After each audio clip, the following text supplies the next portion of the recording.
নদীর পাশে মোটা একটি গাছের উপর শালিক পাখি বসেছিল।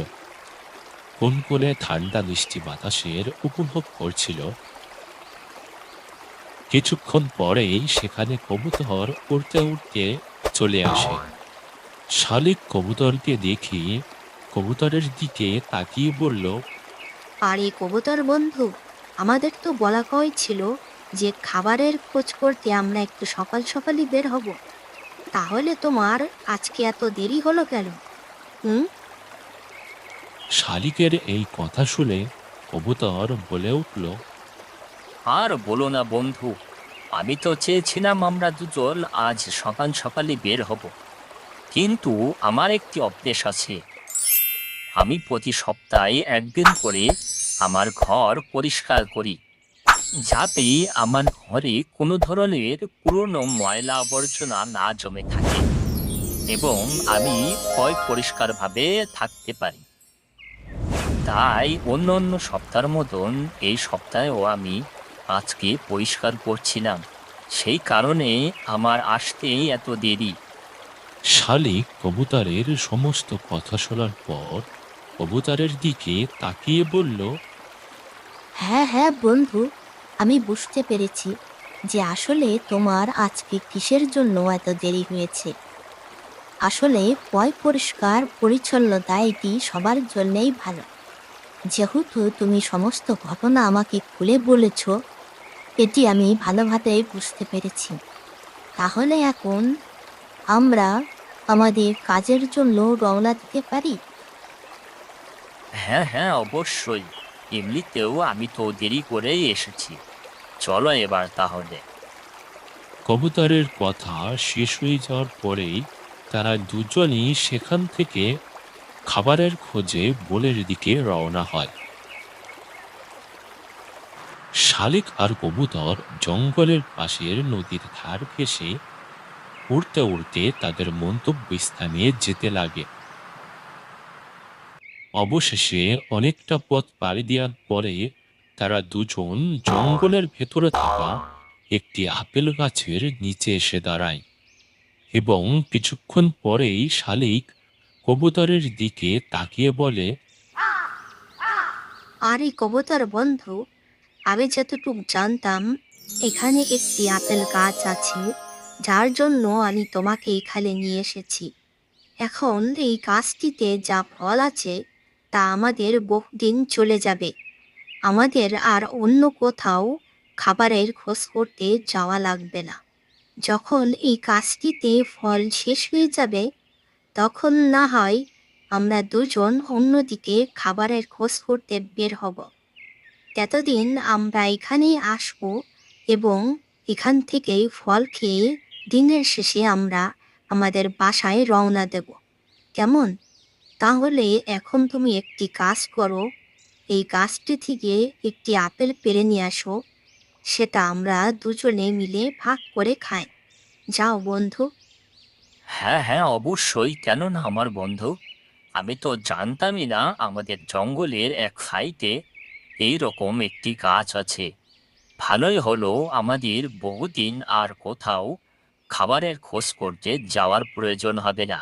আমরা দিনের শুরুতে এইখানে আসবো এবং খাবার খেয়ে দিনের শেষে এইখান থেকে আমাদের বাসায় ফিরবো।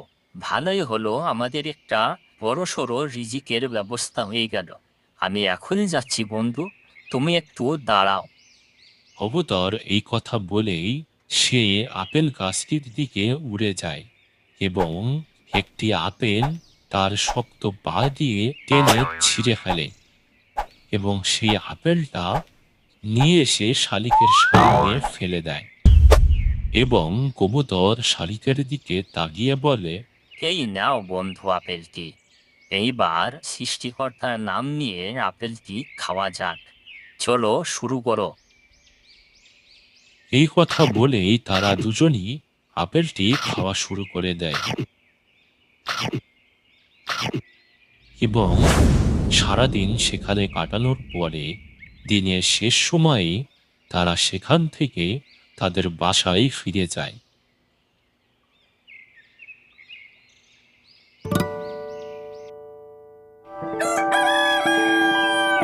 তারপর থেকেই তারা দুজনই প্রতিদিন নদীর ধারে এসে একসাথে দেখা করত এবং সেখানে কিছু সময় পার করার পরে তারা সেই বোলের ভেতরে থাকা আপেল গাছটির কাছে চলে যেত এবং সারাদিন সেখানে কাটানোর পরে দিনের শেষে তারা তাদের বাসায় ফিরে যেত। এইভাবেই দিন যেতে লাগে এবং একটি একটি করে সেই আপেল গাছটির ফল শেষ হতে লাগে। এমনই একদিন শালিক আর কবুতর তারা নদীর ধারে বসে এই বিষয়ে কথা বলছিল। দেখো শালিক বন্ধু, আমাদের সেই আপেল গাছটির ফলও তো শেষ হয়ে গেছে। এখন আমাদের বেঁচে থাকার জন্য তো খাদ্য প্রয়োজন। এখন ইচ্ছায় অনিচ্ছায় তো আমাদের অন্যদিকে যেতেই হবে। তাহলে তুমি এই বিষয়ে এখন কি বলো? হ্যাঁ কবুতর, আমিও এই বিষয়ে ভাবছিলাম যে কি করা যায়। তারা দুজনই এই বিষয়ে ভাবতে থাকে এবং কিছুক্ষণ পরেই কবুতরের মাথায় একটি ফন্দি আসে এবং শালিকের দিকে তাকিয়ে বলে, আমার মাথায় একটি ফন্দি এসেছে। বলছিলাম যে কেননা আমরা দুজন আমাদের জঙ্গলের গভীরের দিকে যাই। আমি নিশ্চিত সেখানে গেলে আমাদের কিছু না কিছু রিজিকের ব্যবস্থা হয়ে যাবে। তুমি কি বলো? কবুতরের এই কথা শুনে শালিক কিছুটা ভেবে উত্তরে বলল, হ্যাঁ, এই বিষয়েও আমি ভাবছিলাম। তোমার কথাও ঠিক আছে, কিন্তু সেখানে বড় বড় পাখিরাও থাকে যাদের মাধ্যমে আমাদের ক্ষতি হতে পারে। এখন সেখানে আমাদের যাওয়া ঠিক হবে কিনা এই বিষয়টা নিয়েই আমি ভাবছিলাম। শালিকের সমস্ত কথা শোনার পরে কবুতর উত্তর দিয়ে বলল, হুম, তুমি চিন্তা করো না বন্ধু। যদি আমাদের নসিবে খারাপ কিছু লেখা থাকে তাহলে আমাদের জঙ্গলে যাওয়ার প্রয়োজন হবে না, সেটা এখানেই ঘটে যেতে পারে। আর যদি আমাদের নসিবে খারাপ কিছু না লেখা থাকে তাহলে সারা জঙ্গল ঘুরলেও আমাদের কিছুই হবে না। তুমি এই বিষয়ে চিন্তিত হইও না। এখন আজকের মতো এমনি সেমনি করে দিনটা কাটিয়ে দিই, আর কাল সকালে আমরা দুজন এখানে দেখা করে একসাথে এখান থেকেই জঙ্গলের ভেতরের দিকে যাব, কেমন? হ্যাঁ, বুঝলাম। আরেকটা বিষয় আমাদের দুজনেরই মাথায় রাখা লাগবে, জঙ্গলের ভেতরে শিকারী মানুষরা আমাদের জন্য ফাঁদ পেতে রেখে দেয়। সেখান থেকে আমাদের এড়িয়ে চলতে হবে, ঠিক আছে? তাহলে এখন আজকের মতন এখানেই থাক, আমরা আমাদের বাসায় ফিরে যাই। কাল সকালে এখানেই দেখা করব। শালিকের এই কথা শেষ হয়ে যাওয়ার পরে তারা দুজনই সেখান থেকে তাদের নিজ নিজ বাসায় ফিরে যায় এবং পরের দিন সকালে তারা দুজন সেই নদীর ধারে গাছটির উপরে এসে দেখা করে এবং সেখান থেকে তারা তাদের জঙ্গলের উদ্দেশ্যে রওনা দেয়। তারা দুজন অনেকটা পথ পাড়ি দেওয়ার পরে অবশেষে জঙ্গলের ভেতরে চলে আসে এবং মোটা একটি গাছের উপরে এসে তারা দুজনে দাঁড়ায়। তার কিছুক্ষণ পরেই কবুতর বলে ওঠে, দেখো শালিক বন্ধু, আমরা নিরাপদে এখানে চলে এসেছি এবং এখানকার পরিবেশও খুবই সুন্দর। তাহলে এখন তুমি কি বলো? হ্যাঁ, আমিও এই বিষয়ে ভাবছিলাম। তুমি এখানে দাঁড়াও, আমি একটু আশেপাশের থেকে ঘুরে আসি, কেমন? শালিক এই কথা বলেই সে সেখান থেকে উড়ে চলে যায় এবং কবুতর শালিকের জন্য অপেক্ষা করতে লাগে। কবুতর একা মনেই বসেই ছিল। কিছুক্ষণ পরেই হঠাৎই তার কানে একটি চেঁচানো আওয়াজ ভেসে আসে। বাঁচাও বাঁচাও, আমাকে কেউ সাহায্য করো, আমাকে কেউ মুক্ত করো, বাঁচাও বাঁচাও। কবুতর আওয়াজ শুনেই বলে ওঠে, আরে, এ আওয়াজটা শুনে মনে হচ্ছে যে কেউ চিৎকার করছে। মনে হচ্ছে যে এটা হয়তো কোনো বড়সড় পাখির কণ্ঠ। আমার কি যাওয়া ঠিক হবে? না, যাই, যে দেখিয়ে আসি কি বা হবে। কবুতর এই কথা বলেই সে সেই আওয়াজের দিকে যেতে লাগে। অবশেষে কবুতর উড়তে উড়তে সেই জায়গায় চলে আসে এবং সে দেখতে পায় একটি বড় ঈগল বড় একটি জালের ভিতর আটকা পড়ে আছে। কবুতর ঈগলটাকে দেখে ঈগলের কাছে চলে যায়। ঈগলের এই অবস্থা দেখে কবুতর জিজ্ঞেস করে উঠল, আরে ঈগল রাজা, তুমি এত বড় জালে কিভাবে ধরা পড়লে? কবুতরের এই কথা শুনে ঈগল বলে উঠল, এটা অনেক লম্বা কথা। আমি অন্য অন্য দিনের মতনই সেই দিন জঙ্গলে ঘুরতে বের হই এবং উড়তে উড়তে আমি এই জায়গায় চলে আসি। আমি দেখতে পাই একটি বড়সড় মাংসের টুকরা মাটির উপরে পড়ে আছে। মাংসটা দেখে আমার প্রচন্ড লোভ এসে যায় এবং আমি লোভ সামলাতে না পেরে মাংসের টুকরার কাছে চলে যাই। যেই না আমি মাংসের টুকরার উপরে গিয়ে দাঁড়াই, আর হঠাৎই চারিপাশ থেকে জাল এসে আমাকে ঘিরে ফেলে। তারপর থেকে আমি এখানেই বন্দি আছি এবং সেই মাংসটা খেয়েই আমি এই পর্যন্ত বেঁচে আছি। আমি অনেকবারই চিৎকার করেছি, কিন্তু কেউ সাড়া দেয়নি এবং যখন আমি শেষবারের মতন কাউকে ডাকার চেষ্টা করি, তখন দেখি তোমাকে আমার এই দিকেই আসতে, কিন্তু তাতেও কোনো লাভ হবে না, কারণ তুমি পাখি হিসেবে অনেকই ছোট এবং তোমার গায়ে অত শক্তি নেই যে এই জালটা টেনে ছিঁড়ে ফেলাবে। যদি আমার মতন শক্তিশালী পাখি কিংবা জীবজন্তু আসতো, তাহলে হয়তো আমি বেঁচে যেতে পারতাম। কবুতর ঈগলের এই কথা শুনে হাসি মুখে বলে উঠল, দেখো ঈগল রাজা, শক্তিশালী হলেই যে সে সব কিছুই করতে পারে সেটা আমি মনে করি না। আমি যেটা মানি যে যার কাছে বুদ্ধি আছে সে সব কিছুই করতে পারে। দাঁড়াও, আমি দেখছি কি করা যায়। কবুতর ছিল সরল সোজা এবং বুদ্ধিমান। সে এই কথা বলেই আকাশের দিকে উড়ে যায় এবং আশেপাশে দেখতে লাগে।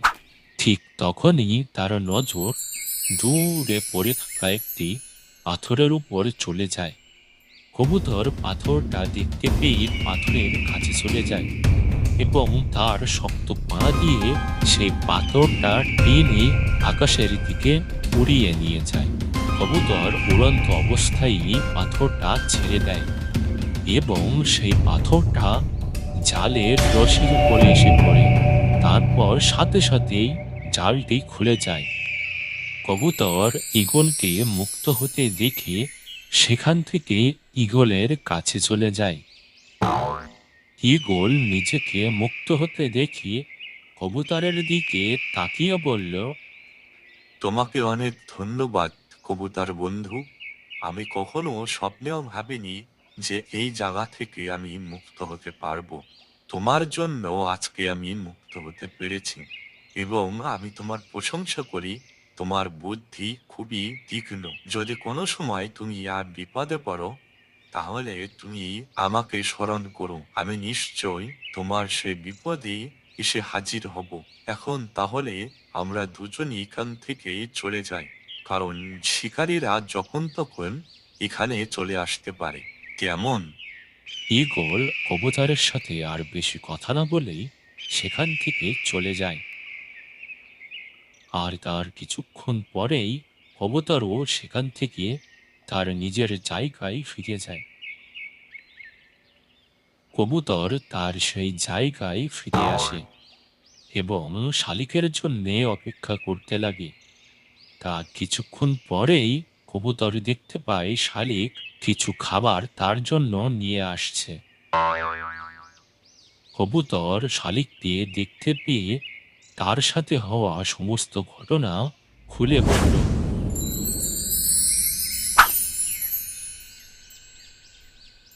এবং কিছুক্ষণ পরেই তারা সেই খাবার খেয়ে সেখান থেকে তাদের বাসায় ফিরে গেল। সেই দিনের পর থেকে এভাবেই কয়েক মাস কেটে যায়। একদিন শালিক আর কবুতর তাদের পাশের জঙ্গলে আসে খাবারের খোঁজ করতে। তারা দুজন একটি চিকন গাছের ডালের উপর বসে একে অপরের সাথে কথা বলছিল। আরে শালিক বন্ধু, এই জঙ্গলটার আবহাওয়াটা খুবই সুন্দর। আমার তো মনে চাচ্ছে যে এখানেই 2-10 মিনিট বসে জিরিয়ে নিই। তুমি কি বলো, হ্যাঁ? শালিক আর কবুতর সেই জঙ্গলের গাছটির উপর বসে আবহাওয়ার উপভোগ করছিল।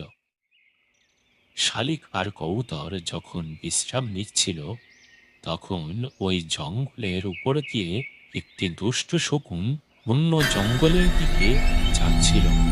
শকুন উড়ন্ত অবস্থায় শালিক আর কবুতরকে দেখতে পায়। তাদের দুজনকে দেখে শকুন বলে উঠল, আরে, এই কবুতরটা দেখতে তো খুব মোটা সোটা এবং গায়ে মাংস আছে ভালো। এমনিতেও আমি সকাল থেকেই শিকার খুঁজছি না, কিন্তু এত তাড়াতাড়ি পাবো সেটা ভাবতেও পারিনি। যাই, আজকে একে দিয়েই আমার পেটটা বোঝাই করি। শকুন এই কথা বলেই কবুতরের দিকে এগিয়ে যায় এবং কবুতর কিছু বুঝে ওঠার আগেই শকুন কবুতরকে ধরে ফেলে। শালিক এই দৃশ্য দেখে কিছু না ভেবে চিন্তেই ভয় পেয়ে সেখান থেকে পালিয়ে যায়। আর এই দিকে কবুতর নিজেকে বাঁচানোর জন্য জোরে জোরে চিৎকার করতে লাগে। বাঁচাও, বাঁচাও, আমাকে কেউ সাহায্য করো, আমাকে মেরে ফেললো। বাঁচাও, বাঁচাও, আমাকে কেউ সাহায্য করো, শকুন আমাকে খেয়ে ফেললো। শকুন যেই না কবুতরকে মারতে যাবে আর তখনই তারা দুজনই দেখতে পায় সেই ঈগলটা তাদের দিকেই আসতে। ঈগল উড়ন্ত অবস্থায় শকুনের উপর হামলা করে দেয় এবং ঈগল মোটা একটি গাছের ডালের উপরে গিয়ে বসে যায় আর শকুনের দিকে তাকিয়ে বলে উঠল, এই দুর্বল শকুন, তুই এখান থেকে চলে যা আর এই কবুতরটাকে ছেড়ে দে। এটা এখন আমার শিকার। যদি সাহস থাকে তাহলে আমার সাথে লড়াই করে দেখা। আমাকে যদি হারাতে পারিস তাহলে বুঝবো যে তুই দুর্বল না। সাহস আছে তোর? শকুন ঈগলের এই কথা শুনে রেগে গিয়ে বলে উঠল, কি, আমাকে তুই দুর্বল বললি? তোর মতো ঈগলকে তো আমি পিষে মেরে ফেলবো। আয়, দেখা যাক কে কাকে মারে। শকুন এই কথা বলেই আকাশের দিকে উড়ে যায়। ঈগলও আকাশের দিকে উড়ে যায় এবং তাদের মধ্যে প্রচন্ড আকারের মারামারি লেগে যায়। কবুতর সেখান থেকে না পালিয়ে এই দৃশ্য দেখতে লাগে এবং শকুন আর ঈগল মারামারি করতে করতে মাটিতে এসে পড়ে যায়। অবশেষে ঈগল সেই দুষ্ট শকুনটাকেই মেরে ফেলে এবং কবুতর এই দৃশ্য দেখে সেখান থেকে উড়ে গিয়ে ঈগলের কাছে চলে যায়। কবুতর ঈগলের দিকে তাকিয়ে বলে উঠল, তোমাকে অনেক ধন্যবাদ ঈগল রাজা। আজকে তোমার জন্যই আমার প্রাণটা বেঁচে গেছে। আমি তো মনে করিলাম যে এই দুষ্ট শকুন আমাকে মেরেই ফেলবে। তোমাকে অসংখ্য ধন্যবাদ ঈগল রাজা। ঈগল কবুতরের এই কথা শুনে মুচকি হেসে বলে উঠল, তুমি আমাকে কিসের জন্য ধন্যবাদ দিচ্ছ? তুমি যদি সেই দিন তোমার বুদ্ধি দিয়ে আমাকে না বাঁচাতে তাহলে হয়তো আজকে আমি কোনো চিড়িয়াখানায় বন্দী হয়ে আছি। তোমার জন্যই আমি স্বাধীনভাবে আজকে চলাফেরা করতে পারছি, সেজন্য কোনো ধন্যবাদ না। আর আজকের তোমারই কারণে আমি আমার শক্তি দিয়ে এই শকুনটাকে মেরে ফেলেছি। এটা তোমারই কর্মের ফল। এখন তাহলে আমি বিদায় জানাচ্ছি। যদি কোনো সময় তুমি বিপদে পড়ো, তাহলে আমি চেষ্টা করব তোমার বিপদে এসে পাশে দাঁড়ানো। তাহলে আমি চলি কবুতর, তুমিও এখানে বেশিক্ষণ থেকো না। চলি তাহলে। ঈগল এই কথা বলে সেখান থেকে উড়ে চলে যায় এবং কবুতর কিছু ভেবে সেখান থেকেও সে উড়ে তার নিজের বাসায় ফিরে যায়।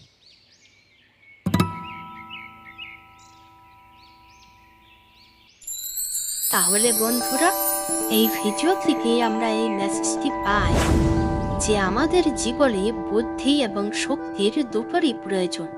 আমরা বুদ্ধি দিয়ে যে কোনো কাজকেই সহজেই করে ফেলতে পারি এবং শক্তি দিয়ে আমরা শত্রুর থেকে নিজেদেরকে রক্ষা করতে পারি।